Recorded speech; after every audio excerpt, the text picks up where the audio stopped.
সকলকে জয় যিশু।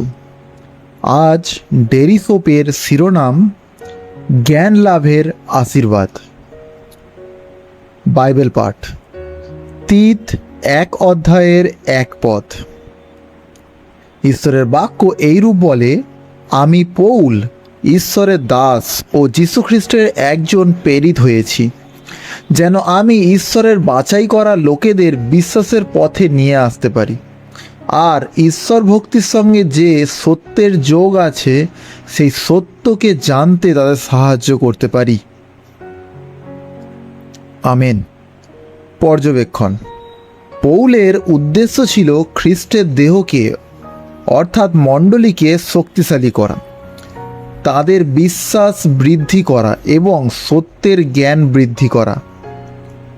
তিনি 1 কোরিন্থীয় 8 অধ্যায় 1 পদে লিখেছিলেন, জ্ঞান গর্বিত করে কিন্তু প্রেম গড়ে তোলে। কিন্তু এখানে তিনি জ্ঞানের প্রকৃত উদ্দেশ্য স্পষ্ট করেছেন। সত্যের জ্ঞান আমাদের ধার্মিক জীবনের দিকে পরিচালিত করবে।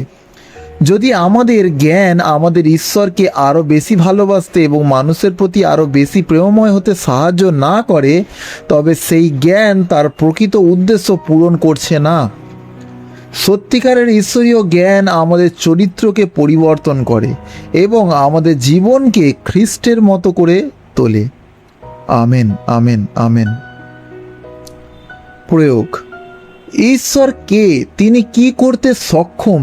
তিনি অতীতে কি করেছেন এবং তিনি সর্বদা আমাদের সঙ্গে আছেন? এই সত্যের জ্ঞান আমাকে শান্তি দেয়।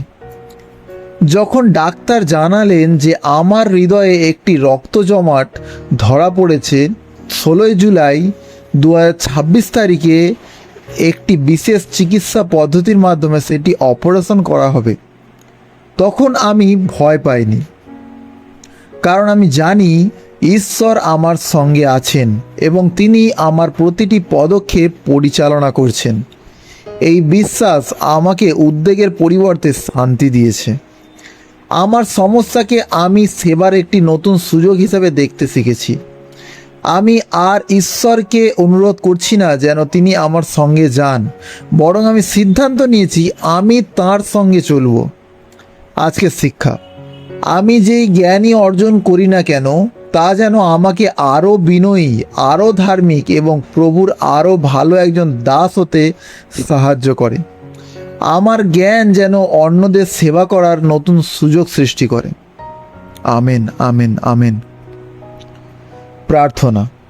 হে প্রভু, তোমার বিশ্বস্ততার জ্ঞান আমাকে ভয় ও উদ্বেগ থেকে মুক্ত করে।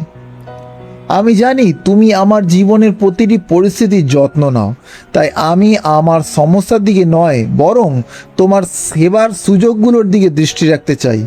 ধন্যবাদ, কারণ আমি শুধু তোমার সম্পর্কে জানি না, আমি তোমাকে ব্যক্তিগতভাবে চিনি। আমার অর্জিত প্রতিটি জ্ঞান যেন আমাকে তোমার অনুগত দাস এবং মানুষের আরও ভালো সেবক করে তোলে। যিশুর নামে প্রার্থনা করি। Amen, amen, amen. ঈশ্বর আপনাকে আজকের বাক্যের মধ্যে থেকে প্রচুর আশীর্বাদ করুক। সকলকে জয় যিশু।